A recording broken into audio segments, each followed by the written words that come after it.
Good morning, Biblionauts. I was watching a Steve stream the other day, and I heard him give an advice that I've heard before from other people, and that I just intuitively disagreed with every single time I heard it, which is that as a reader, you have a moral duty to write.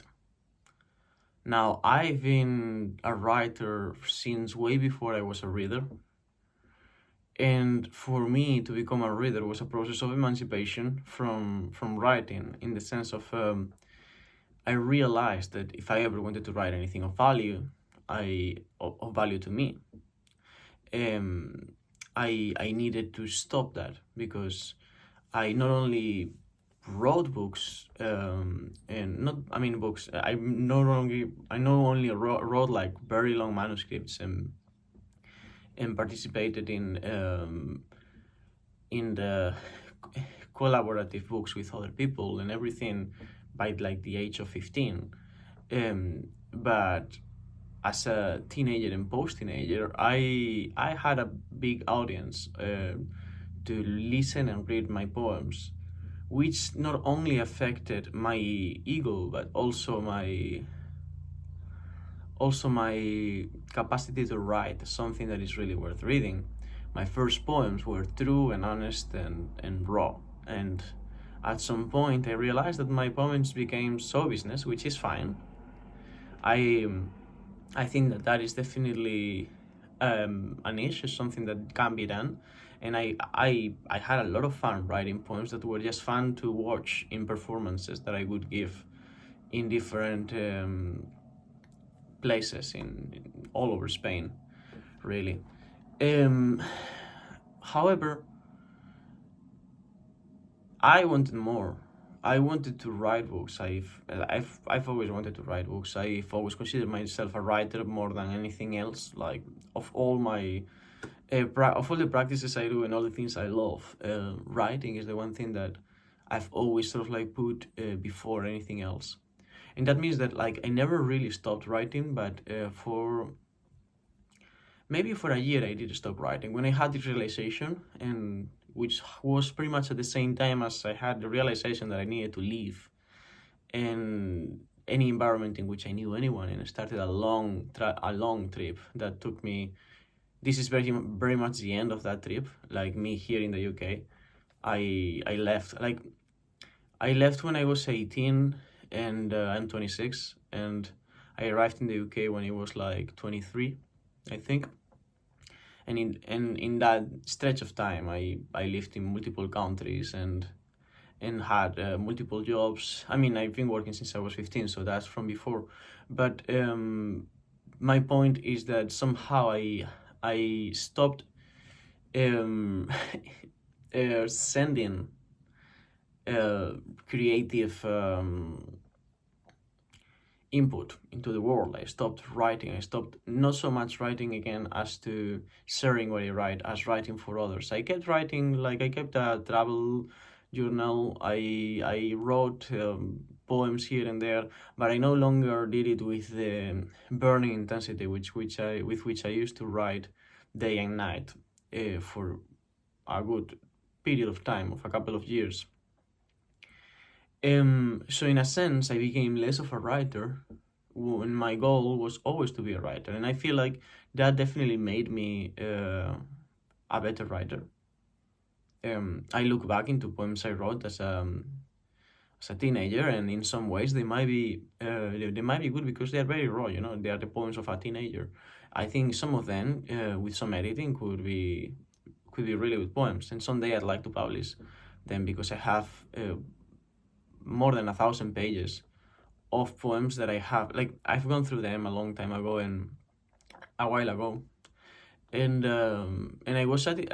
There was like 1,000 pages that didn't need to be discarded, that were actually like good poems in my own criteria. Which, if we're talking about the Spanish language, is really good. I have a really good criteria because I've read a lot of poems in Spanish. Poetry is pretty much the only thing I read for a long time. So yeah, I mean, but that attitude, that behavior seems to go against the advice of, write. I know my case is very different from most people. Most people reads and then gets into writing.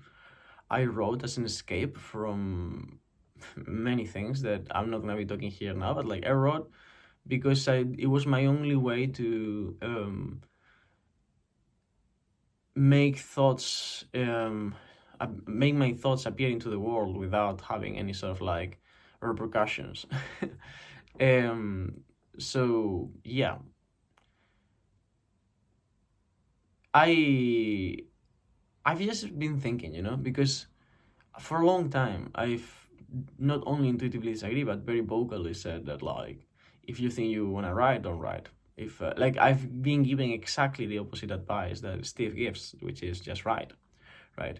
And when I heard to his arguments the first time, I also thought like, okay, so his main argument, I'm like, the most convincing one is that, like, and I mean, this is almost also the main reason why most people start writing. It's like you could be that special writer that somehow you as a reader you have met some writer that's completely changed not only your reading life but sometimes even your life. You could be that for someone else, right? And looking at the numbers of writers, of published writers, and of books that you go through in any library, if you just look around, um, it's much more likely that you could be the writer that gets in the way of of of that book for someone else, right? It could very much be the case, and this is sort of like my own reasoning, the reason why for so long I sort of like contained myself from. I no longer do. Now I just have other things on the way, which I'm getting I'm getting sorted, but I'm very soon I'm gonna start writing. Not for any deadlines, not for anyone else, but for myself and much more continuously. However, I do have many other projects that I love. However, back to the point, you could also just be that person that gets in the way. That book that because they read that book, they never got to the one book that would have changed their lives for better, or that really reached them in a way that made them understand their own whatever, or that they just really enjoyed. You could be that book that makes someone fall out of love with reading. That is just as possible as you being the person that, or actually more possible than you being the person that will change someone else's life. That being said, I think for Steve it's much easier to see only the positive side of this. That is that you could be the person that can save someone else, because the amount of books he reads and how much he reads means that he will get through both of them, and the good book is worth the bad book in the sense that, like, if there's any chance that you could be that special book for someone else, that you could be that special writer for someone else, then you should take the chance, because a bad book can always be DNF or can be just like, easily forgotten, but then the other one will stay with you forever. And that argument, it makes sense. I guess it makes sense. I think not everyone reads in the same way, and most readers wouldn't even like qualify inside BookTube. Most readers read like 3 books a month, or sorry, 3 books a year. Most people that consider themselves readers, that's what they read. So I don't really know if in a logical sense it still holds the argument that you have a moral duty to write. However, I also think that at some point I thought maybe what you have a moral duty is not to publish anything bad, not to publish anything that is not good enough. But that's not to write and to publish are two different actions, right? Like, I don't love everything that Michel Houellebecq published, because some of the things that he published were published by his editor and he didn't even want to publish them because they were never written with that purpose. But I very much like everything he published from his own sort of input and choice, rather than because his editor wanted to publish it. So maybe we could say that you have a moral duty to write and publish anything that is of value to you, that you consider to be valuable. Perhaps, yeah. I don't know. This is just thoughts in the chamber of booktube, because I keep hearing this. I most of the times when I hear someone talking about writing, they talk about how you should write, and me as a person that not only considers himself a writer and writes, I have written a lot. Don't be fooled. I'm not escaping from the activity of writing. I've never stopped writing. I just stopped sharing, which means um, it allowed me to sort of like look inward and forward rather than to stay stagnate into a single personality, which seemed to be um, agreeable with a number of people. So yeah, I mean, I know this is a slow video. I haven't written any script. I just wanted to sort of like put those thoughts out there, because somehow at some point in the last couple of days, um, these thoughts have like started to switch. My intuition until now was sort of like backing me up in sense of like, um, don't write rather than write, conclusion. However, lately I've been thinking that I might be wrong, and I don't yet know how, because I don't feel like the arguments that I heard so far are significantly convincing as opposed to the arguments that I am giving. I think that it's very down to each person's experience and each person's capacity to write. Capacity, we all have a capacity, don't get me wrong, but each person's capacity to tell when they are writing for themselves, when they're writing for someone else, and when they're writing for a stupid idea or conviction that will only make them write shit.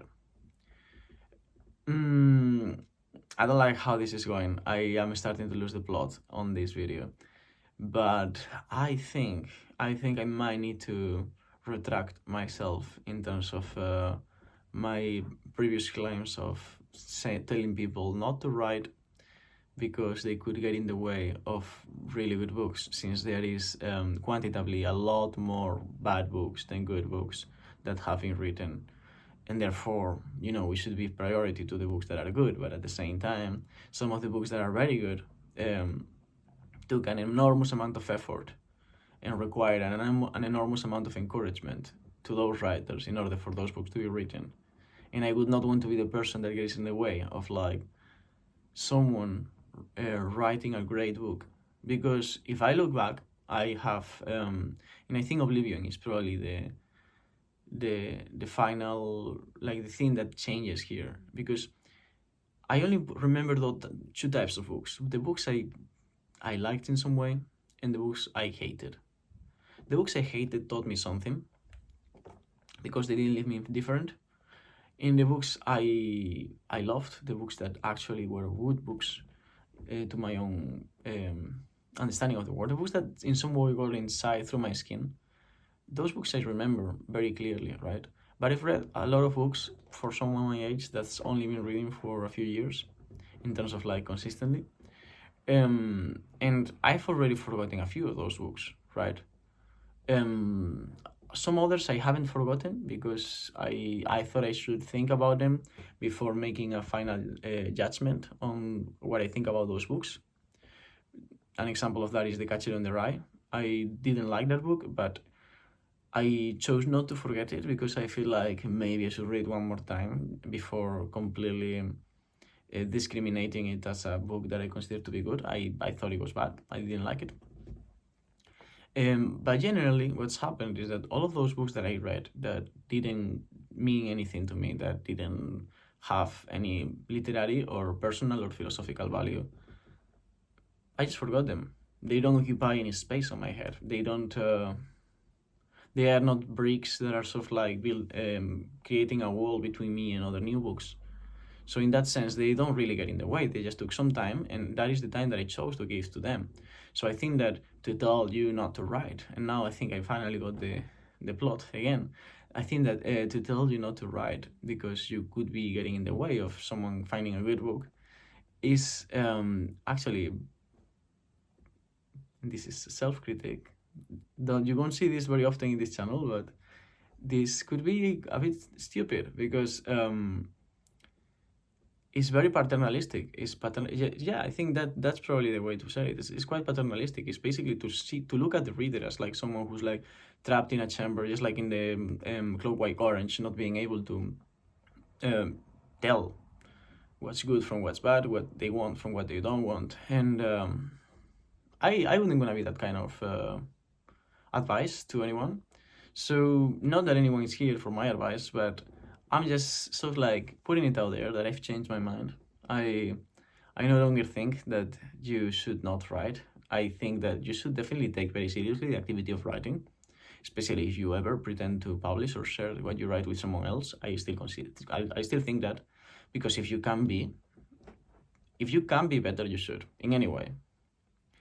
And of course, that applies to writing, because if there is anything that has a possibility to outlast you and reach beyond, it's anything that involves a creative input.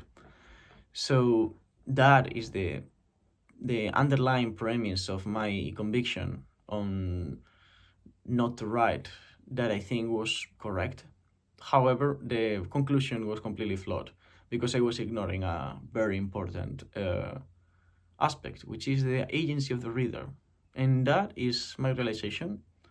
I hope, I think most of you probably didn't agree with me from the beginning, so it doesn't really change anything. But if anyone did, reconsider, because I am reconsidering, and I don't often reconsider. I am very stubborn, and I have very strong convictions because I've lived a lot for a 26-year-old, and I consider myself to be right every time I attach myself to a certain conviction.